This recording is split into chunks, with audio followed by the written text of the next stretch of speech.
नमस्कार दोस्तों, welcome to one day exam classes. देखिए, आपके रेलवे ग्रुप डी और एनटीपीसी सीवीटी 2 एग्जाम को देखते हुए हमने आपके लिए रेलवे एनटीपीसी सीवीटी 1 का अभी जो आपका हाल ही में 2021 से पेपर संपन्न हुआ है उसके महत्वपूर्ण सामान्य अध्ययन के क्वेश्चन कराने स्टार्ट कर दिए हैं। आज हम आपको 8/1/2021 के प्रथम शिफ्ट के जो 40 महत्वपूर्ण जीएस, जीके और जीए क्वेश्चन पूछे गए थे उनको कराने वाले। ये सारे क्वेश्चन आपके आने वाले रेलवे एग्जाम के लिए very very most important question है। तो चलिए देखते हैं कि आप इन 40 प्रश्नों में से कितने क्वेश्चन को सही कर पाते हैं। ये हमारी सामान्य अध्ययन सीरीज का 5वां वीडियो है। इसके पहले भी हमने आपको इसी प्रकार के 4 वीडियो कराए हुए हैं जिसे आप लोग प्ले लिस्ट में जाकर के वहां पर से देख सकते हैं। आज का पहला क्वेश्चन है, नवंबर 2020 के अनुसार विश्व बैंक का अध्यक्ष कौन है? ये 4 ऑप्शन आपको दिए गए, चलिए बताने का प्रयास करिए। देखिए, विश्व बैंक की बात करें तो विश्व बैंक की स्थापना हुई थी 1944 को। इसका हेडक्वार्टर कहां पर है? इसका हेडक्वार्टर है वाशिंगटन डीसी में। पिछले सेट में क्वेश्चन आपसे पूछा गया था कि विश्व बैंक किस सम्मेलन के तहत गठित किया गया था? तो विश्व बैंक और आईएमएफ मतलब कि अंतरराष्ट्रीय मुद्रा कोष दोनों ब्रिटेन वुड्स सम्मेलन हुआ था यूएसए में, उसके तहत 1944 में गठित किए गए थे। इसमें आपसे पूछा गया कि विश्व बैंक का अध्यक्ष कौन है? तो विश्व बैंक का अध्यक्ष हैं डेविड आर मालपास जो कि यूएसए के हैं। देखिए, पहले वाले ऑप्शन में यहाँ पर लिखा गया जिम योंग किम, ये पूर्व अध्यक्ष हैं विश्व बैंक के। इसके पहले डेविड मालपास के पहले जिम योंग किम जो थे वो विश्व बैंक के अध्यक्ष थे। यहाँ पर एक नाम और आपको दिया गया क्रिस्टलिना जॉर्जिवा, ये क्या है? आईएमएफ मतलब कि अंतरराष्ट्रीय मुद्रा कोष की अध्यक्ष हैं और ये कहाँ की हैं? बुल्गारिया की हैं। तो ये सारे क्वेश्चन को आप लोग याद करके चलिएगा। अगर आपको वीडियो अच्छा लग रहा हो तो वीडियो को लाइक कर दीजिएगा। अगर आप लोग पहली बार चैनल पर आए हो तो नीचे आपको लाल रंग की सब्सक्राइब की बटन दिखेगी, उसे दबाकर लाल से काली कर दीजिएगा ताकि आने वाली वीडियो आपके पास सबसे पहले पहुंच सके। दूसरा क्वेश्चन है, भारत का दूसरा उच्च संवैधानिक पद कौन सा है? ये 4 ऑप्शन आपको दिए गए हैं, राष्ट्रपति, राज्यपाल, प्रधानमंत्री या फिर उपराष्ट्रपति। सबसे पहले हम लोग बात करते हैं भारत का पहला उच्च संवैधानिक पद कौन सा है? तो पहले में राष्ट्रपति आता है। भारत का प्रथम नागरिक राष्ट्रपति होता है, तो पहले नंबर पर राष्ट्रपति आएगा। और दूसरे की बात करेंगे तो दूसरे में आता है उपराष्ट्रपति। तो कौन सा ऑप्शन सही ऑप्शन होगा? चौथा वाला ऑप्शन सही ऑप्शन होगा। पहले नंबर पर राष्ट्रपति आता है, दूसरे नंबर पर उपराष्ट्रपति आता है, तीसरे नंबर पर प्रधानमंत्री आता है और चौथे नंबर पर राज्यों के राज्यपाल आते हैं। 5वें नंबर की बात करेंगे तो भूतपूर्व राष्ट्रपति होते हैं, वो आते हैं। और 5वें के काम में रखा गया है उप प्रधानमंत्री के पद को। 6वें नंबर पे आते हैं मुख्य न्यायाधीश और लोकसभा के अध्यक्ष आते हैं 6वें नंबर पे। तो यहीं तक आप लोग याद करने का प्रयास करिएगा। आपसे दूसरा पूछा था तो उपराष्ट्रपति को सही कीजिएगा। तीसरा क्वेश्चन है, विश्व बैंक के नवनियुक्त एमडी और सीएफओ अंशुला कांत किस बैंक की पूर्व एमडी रही है? बताइए। अंशुला कांत का आपने नाम सुना होगा, ये किस बैंक की पूर्व एमडी रही है? प्रबंधक निदेशक रही हैं। तो ये एसबीआई की 2018 में एमडी रही है, प्रबंधक निदेशक रही हैं, जो इस समय विश्व बैंक की नवनियुक्त एमडी हैं। तो कौन सा ऑप्शन सही ऑप्शन होगा? तीसरा ऑप्शन सही ऑप्शन होगा। चौथा क्वेश्चन है, www का आविष्कार किसने किया? ये क्वेश्चन बहुत बार आपके एग्जाम में पूछा गया है, अब तो आपको रट गया होगा। www का फुल फॉर्म होता है वर्ल्ड वाइड वेब, ठीक है। तो इसका आविष्कार किसने किया था? टिम बर्नर ली ने किया था। कब किया था? 1989 में किया था। तो पहला वाला ऑप्शन जो है वो सही ऑप्शन होगा। 5वां क्वेश्चन है, निम्नलिखित में से कौन सी इमारत FW स्टीवेंस ने डिजाइन की है? ये 4 ऑप्शन आपको दिए गए, चलिए बताइए। थोड़ा से कठिन क्वेश्चन है, बता पाना है इसको, लेकिन फिर भी अगर आपको नहीं तैयार है तो आप लोग इसको नोट डाउन कर लीजिए कहीं पर। अगर नेक्स्ट एग्जाम में पूछा जाएगा तो आप सबसे आगे रहेंगे, क्योंकि आप नए नए क्वेश्चनों को तैयार करने का प्रयास कर रहे हैं। इसका सही ऑप्शन होगा छत्रपति शिवाजी महाराज टर्मिनल्स, जिसे हम लोग पूर्व में कहते थे विक्टोरिया टर्मिनस, ठीक है। तो इसकी डिजाइन किसने बनाई थी? FW स्टीवेंस ने बनाई थी। 6वां क्वेश्चन है, कंप्यूटर क्षेत्र में फोर्ट्रान किसके लिए प्रयुक्त किया जाता है? ये 4 ऑप्शन आपको दिए गए हैं। फोर्ट्रान को हम लोग क्या कहते हैं? उच्च स्तरीय भाषा कहते हैं। इसका जो फुल फॉर्म होता है फार्मूला ट्रांसलेशन होता है। FOR से फार्मूला बनता है और TRAN से ट्रांसलेशन बनता है। तो फार्मूला ट्रांसलेशन जो है वो शॉर्टकट में फोर्ट्रान बोला जाता है।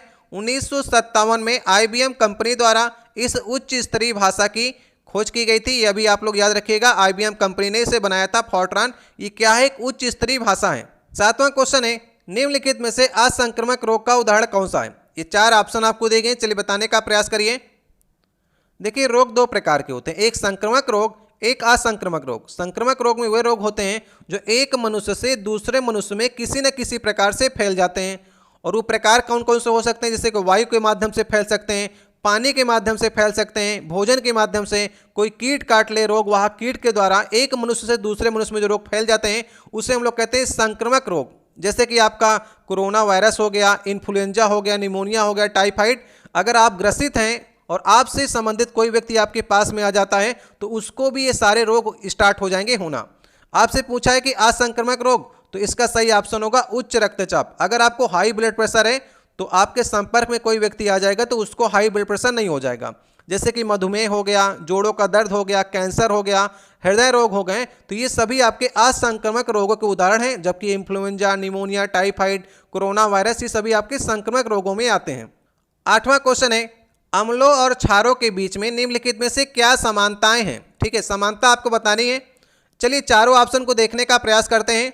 दोनों का उपयोग परिरक्षक के रूप में किया जाता है। परिरक्षक के रूप में क्षार का प्रयोग नहीं किया जाता, अम्ल का प्रयोग किया जाता है परिरक्षक के रूप में। अम्ल या क्षार दोनों को जल में मिलाने पर यह ऊष्माक्षेपी होती हैं, ये बिल्कुल सही है। यही समानता है कि ये दोनों को अगर आप जल में मिलाएंगे तो इससे ऊष्मा निकलती है।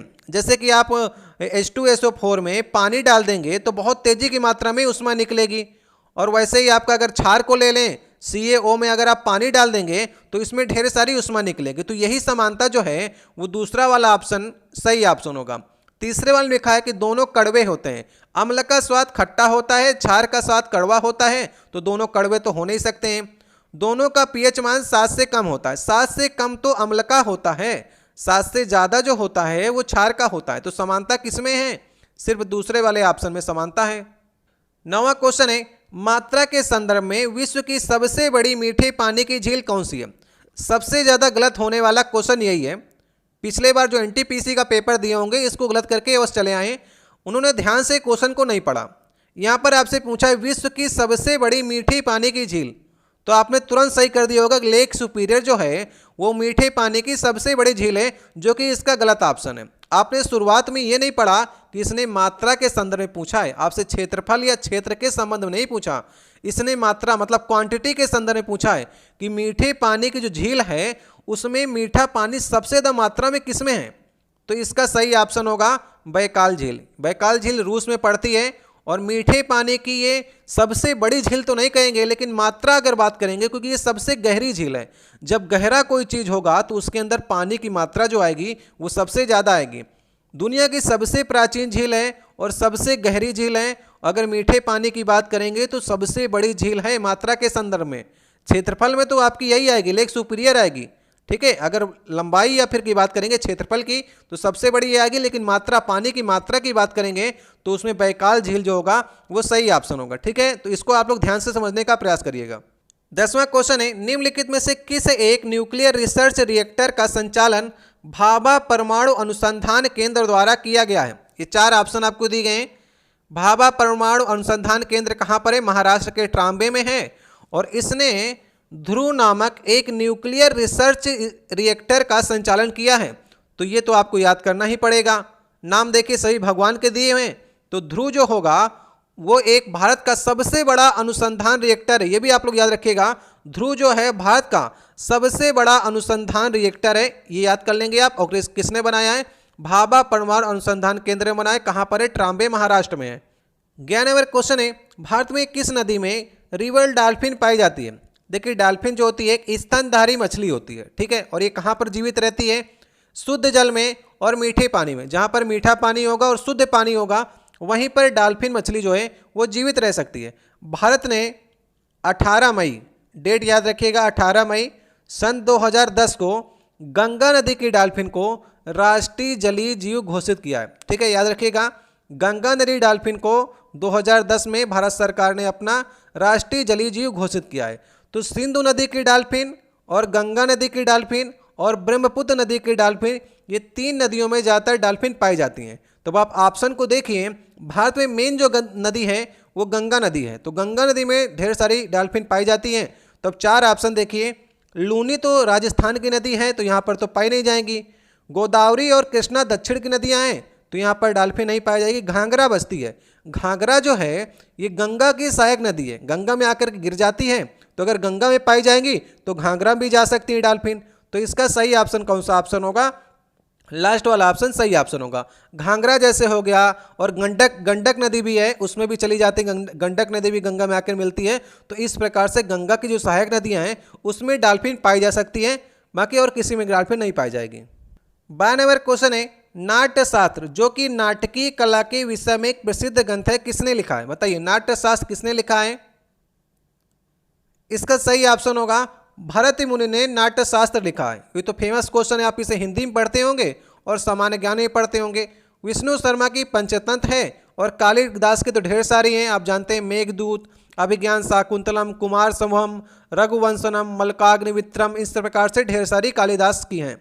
हर्षवर्धन की बात करेंगे तो हर्षवर्धन ने भी 3 किताबें लिखी हैं, रत्नावली, प्रियदर्शिका और नागानंद। ये भी याद रखिएगा, रत्नावली और प्रियदर्शिका आपके एग्जाम में पूछे जाते हैं।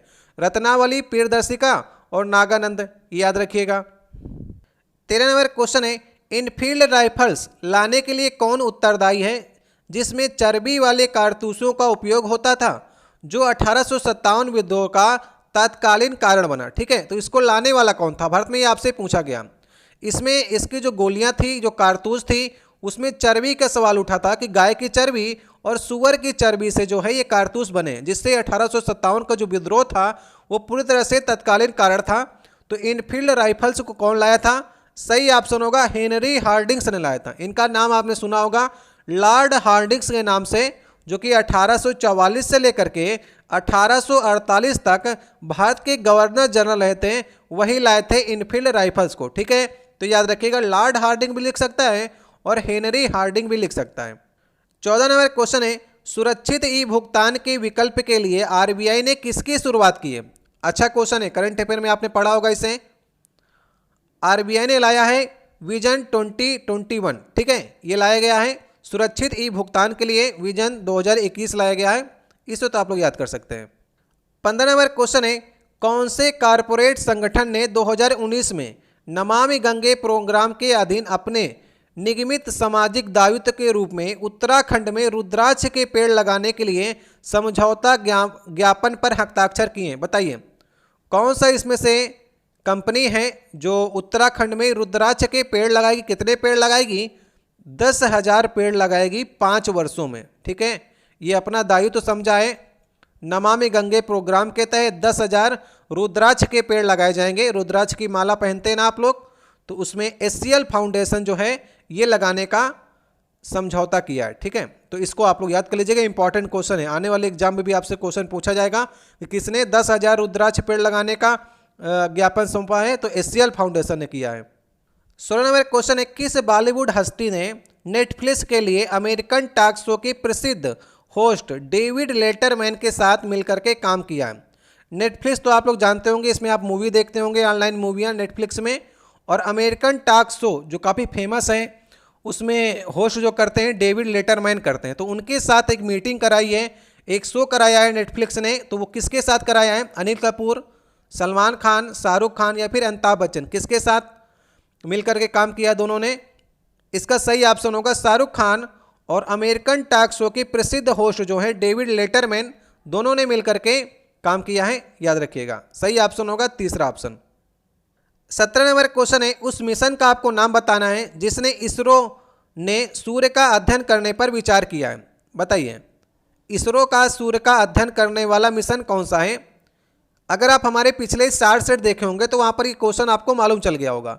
आदित्य L1, और पिछले सेट में पूछा गया था कि L1 का फुल फॉर्म बताइए, तो लैंगार्गियन पॉइंट जो होता है वो L1 का फुल फॉर्म होता है। ये पिछले वाले क्वेश्चन सेट में क्वेश्चन पूछा गया था।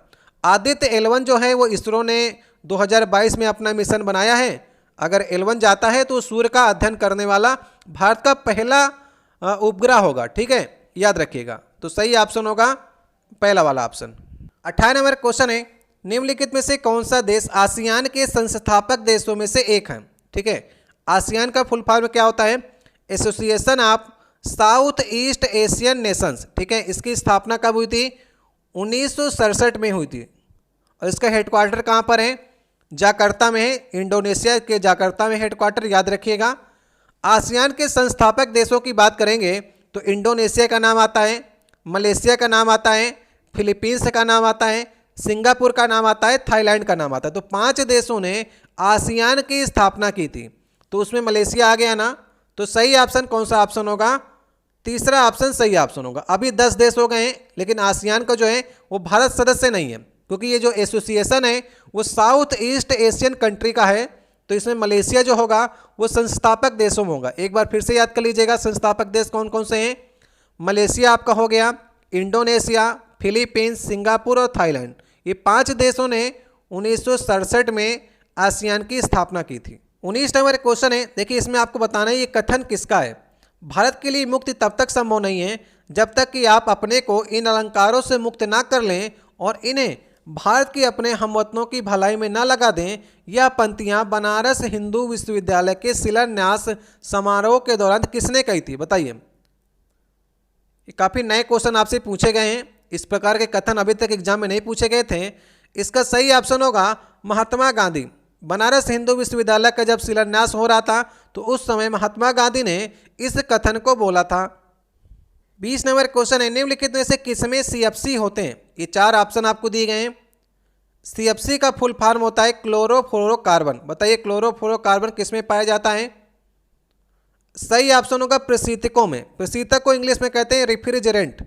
जो फ्रिज होता है, एसी होते हैं, उसमें क्लोरोफ्लोरोकार्बन होते हैं। और एक किसके लिए उत्तरदायी होते हैं?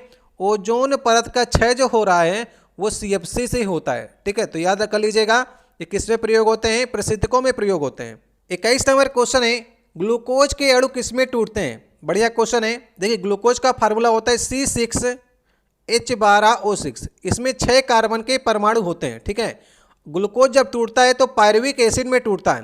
पायरुविक एसिड में 3 कार्बन के परमाणु होते हैं और ढेर सारी एनर्जी इसमें आपको मिलती है। अब देखिए पायरुविक एसिड का कार्य क्या होता है? ये O2 की अनुपस्थिति में एल्कोहल बना लेती है। और पायरुविक अम्ल को अगर O2 जो है अपर्याप्त मात्रा मिले, पूरी तरह से ना मिले, अपर्याप्त मात्रा मिले, तो ये लैक्टिक एसिड बना लेती है।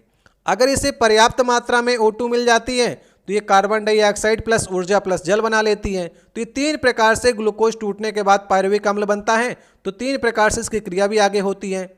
22 नंबर क्वेश्चन है, भारत में पहली यात्रा रेलगाड़ी का संचालन किसके बीच में हुआ था? अच्छा क्वेश्चन है, काफ़ी बार ये क्वेश्चन आपके एग्जाम में पूछा जा चुका है, तो आपको रटा ही होगा। बम्बई से ठाणे चली थी, कितने किलोमीटर की यात्रा थी ये? 34 किलोमीटर की यात्रा थी। ये भी आपका डाटा जो है एग्जाम में पूछा जा चुका है। कब चली थी? 16 अप्रैल 1853 में चली थी। किसके काल में चली थी? लॉर्ड डलहौजी के काल में चली थी। तो जितना मैंने आपको बताया ये सब आपके एग्जाम में पूछा जा चुका है।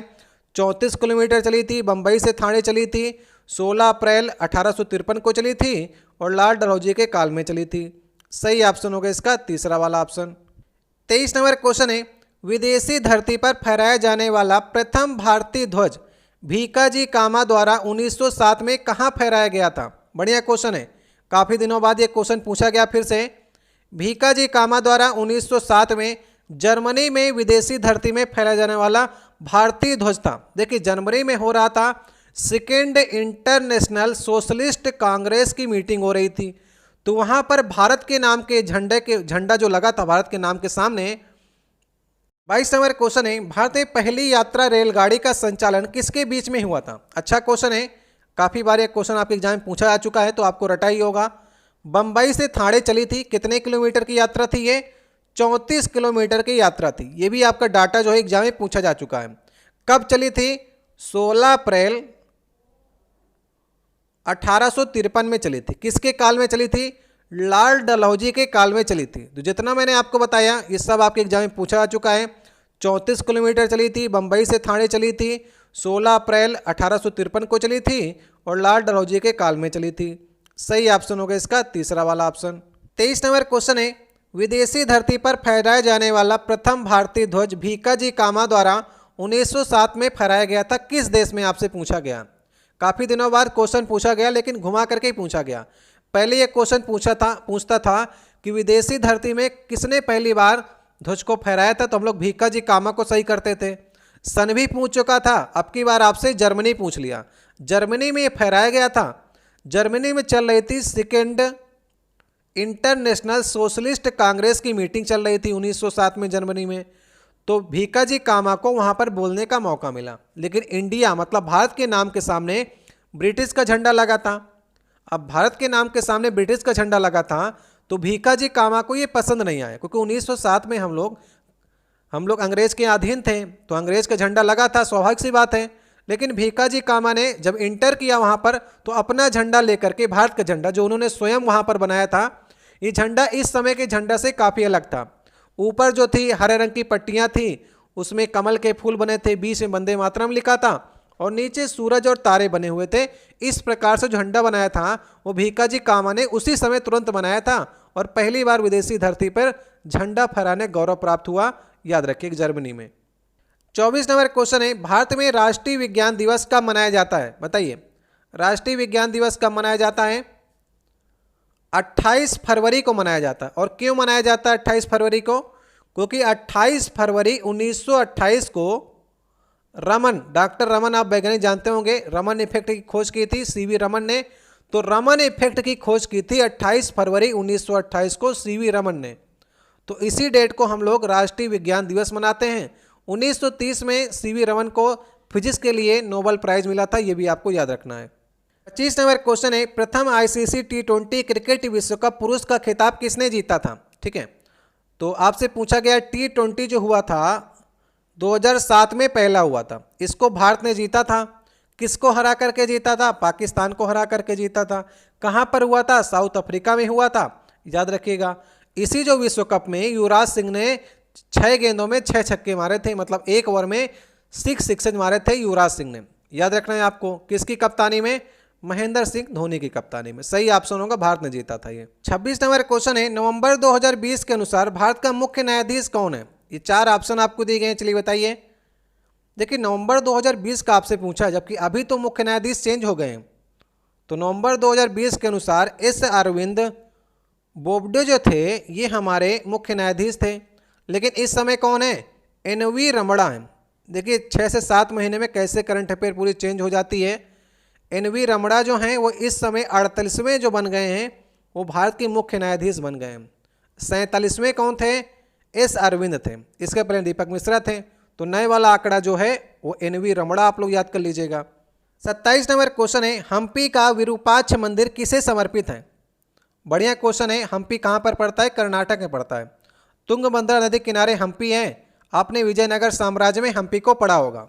विरूपाक्ष से आप थोड़ा समझने का प्रयास करिए। इसका अगर हम लोग संधि विच्छेद करें तो विरूप प्लस अक्ष बनेगा। विरूप का अर्थ होता है कुरूप और अक्ष मतलब होता है आँख। कुरूप आँख वाला इसमें से कौन हो सकता है? शिव जी की 3 आँख हैं, तो शिव जी को कुरूप आँख वाला बोला गया है। तो सही ऑप्शन होगा भगवान शिव। इस पर एक कहानी भी प्रचलित है हिंदू धर्म में, आपने सुनी होगी कि रावण जो था वो शिव जी से वरदान मांगने गया कि मैं आपको लंका ले जाना चाहता हूँ। तो शिव जी ने रावण को एक अपनी शिवलिंग दी कि इसे आप अगर रास्ते में नहीं रखेंगे तो लंका में आप इसे जाकर के प्रतिस्थापित कर देंगे और मेरा शिवलिंग ही मेरा रूप होगा। तो रावण इसे लेकर के चला कैलाश से। रास्ते में यहीं पर हम्पी जहाँ पर है, ये विरूपाक्ष मंदिर जहाँ पर है, यहीं पर उसे कुछ काम आ गया तो उसने एक आदमी को अपना ये शिवलिंग दे दिया। उससे ये कहते हुए भी गया कि इसे ज़मीन में मत रखना। लेकिन रावण को थोड़ा देर हो जाता है और शिवलिंग भारी हो जाता है तो वो वहीं पर इसको रख देता है। तो ये विरूपाक्ष मंदिर में इस शिवलिंग वहीं पर स्थापित हो गया। इसके बाद वो यहाँ पर से हिला नहीं। रावण इसे लंका नहीं ले जा सका क्योंकि शिव जी ने कहा था अगर आप इसे बीच में रख देंगे तो मैं वहीं पर स्थापित हो जाऊंगा। तो इस हम्पी के विरूपाक्ष मंदिर में ये भी एक कहानी प्रचलित है। इसे भी इस प्रकार से भी आप याद कर सकते हैं। 28 नंबर क्वेश्चन है, मई 2019 में 36 वर्ष की भारतीय नौसेना के किस मिसाइल विध्वंसक को सेवा मुक्त कर दिया गया है? ठीक है, 1983 में आया था और 36 वर्षों बाद INS रंजीत को रिटायर कर दिया गया है, सेवा मुक्त कर दिया गया है। तो इसे आप याद कर सकते हैं। 30 नंबर क्वेश्चन है, भारतीय संविधान का कौन सा अनुच्छेद सार्वजनिक रोजगार के समान अवसर का अधिकार प्रदान करता है? आर्टिकल 16, 14, 13, 15, ये 4 ऑप्शन दिए गए हैं। इसका सही ऑप्शन होगा आर्टिकल 16। ये कहता है कि हम अगर आप किसी भी जाति के हैं सभी को हम सार्वजनिक रोजगार में समान अवसर देंगे। लेकिन ST हो गए, SC हो गए, OBC हो गए, इनको हम विशेष तौर पर आरक्षण भी देंगे। समान अवसर तो सबको मिलेंगे लेकिन अपवाद के रूप में हम इन्हें विशेष रूप से आरक्षण देंगे ताकि ये समाज में आगे बढ़ सकें। ठीक है। 14 नंबर में क्या लिखा गया है, विधि के समक्ष समता है। और 15 नंबर में धर्म, नस्ल, जाति, लिंग, जन्म स्थान के आधार पर हम किसी से भेदभाव नहीं करेंगे, ये आर्टिकल 15 में लिखा गया है। 30 नंबर क्वेश्चन है, महाराष्ट्र के पारंपरिक लोक मंच, लोक रंगमंच का आपको नाम बताना है। बताइए महाराष्ट्र का कौन सा लोक रंगमंच है। रासलीला तो देखिए यूपी का है, तमाशा महाराष्ट्र का है, नौटंकी यूपी की है और स्वांग जो है ये राजस्थान का है। तो सही ऑप्शन होगा तमाशा हो गया, लावड़ी नृत्य हो गया, ये सभी महाराष्ट्र के हैं। रासलीला हो गया, रामलीला हो गया, नौटंकी हो गया, ये यूपी के हैं। स्वांग हमारा राजस्थान का है। 31 नंबर क्वेश्चन है, भारत में जोन बील मेला, ठीक है, ये मेला को याद रखिएगा, बहुत इंपॉर्टेंट मेला है। भारत में जोन बील मेला एक ऐसा मेला है जहां पर वस्तु विनिमय प्रणाली का प्रयोग अभी तक किया जाता है। यह मेरा भारत के किस राज्य में लगता है। मतलब अगर आप इस मेले में जाएंगे तो वहां पर आपसे पैसे नहीं मांगे जाएंगे। ठीक है। वस्तु विनिमय मतलब एक वस्तु आप हमको देंगे तो दूसरी वस्तु हम आपको देंगे। जैसे आप पहले क्या करते थे, गेहूं ले जाते थे, चावल ले जाते थे, उससे दूसरा सामान ले आते थे ना, वैसा ही यहीं पर होता है। सही ऑप्शन कौन सा ऑप्शन होगा। सही ऑप्शन ये असम में मेला लगता है। मेला का नाम है जोन बील मेला। इसमें क्या होता है, जैसे कि आपके जैसे फल हो गए, आलू हो गए, हल्दी, मिर्च, चावल, तेल, मछली, जो भी आपके पास है उसे ले जाइए मेला में, और जो आपको पसंद आता है उसी भाव में आप वहाँ पर से ले आइए। पैसा ले जाने की आपको जरूरत नहीं है, यहाँ पर वस्तु विनिमय प्रणाली चलती है। जोन बील मेला कहाँ पर है, असम में। 32 नंबर क्वेश्चन है, इंटरपोल का मुख्यालय कहाँ पर है। अच्छा क्वेश्चन है, बताने का प्रयास करिए। इंटरपोल का मुख्यालय है फ्रांस के पेरिस में और पेरिस के लेवांस में है। तो सही ऑप्शन कौन सा ऑप्शन होगा, लास्ट वाला ऑप्शन। पेरिस भी लिख देता है और पेरिस में अगर अंदर से पूछेगा तो लेवांस लिख देगा। तो सही ऑप्शन होगा लास्ट वाला ऑप्शन। 33 नंबर क्वेश्चन है, किस भारतीय राज्य के पास ताप ऊर्जा से सर्वाधिक शक्ति उत्पादन करने की क्षमता है। बताइए ताप ऊर्जा से सर्वाधिक कौन शक्ति उत्पन्न कर सकता है, क्षमता किसके पास है। सही ऑप्शन है महाराष्ट्र के पास है। तो इसे तो आपको याद करना पड़ेगा। 34 नंबर क्वेश्चन है, एक वेबसाइट द्वारा निर्मित छोटी टेस्ट फाइल जो कि यूजर के कंप्यूटर में उस सेशन के लिए अस्थायी रूप से स्टोर की जाती हैं, वो क्या कहलाती है। जैसे कोई आप वेबसाइट चलाते होंगे, मान लीजिए आपने रेलवे की वेबसाइट कोई खोली, तो नेक्स्ट बार जब आप उसे खोलेंगे तो क्या करता है वेबसाइट, एक छोटी टेस्ट फाइल जो है जो आपने पहले खोली होती है उसकी बना लेता है, और जब आप उसे दूसरी बार खोलते हैं तो बहुत तेज़ी से वो खुलती है। ठीक है। तो इसको क्या कहते हैं, ये कुकीज़ के रूप में इन छोटी छोटी फाइलों को इकट्ठा करता है, अपनी मेमोरी में डाल लेता है कि नेक्स्ट टाइम अगर आप आएँ तो हम इसको तुरंत खोल दें। तो इसलिए कौन सा ऑप्शन सही होगा, कुकीज़। मेलवेयर तो वायरस होता है, बग क्या होता है, बग जो होता है प्रोग्राम या सिस्टम में जब खराबी आ जाती है तो उसे बग कहते हैं।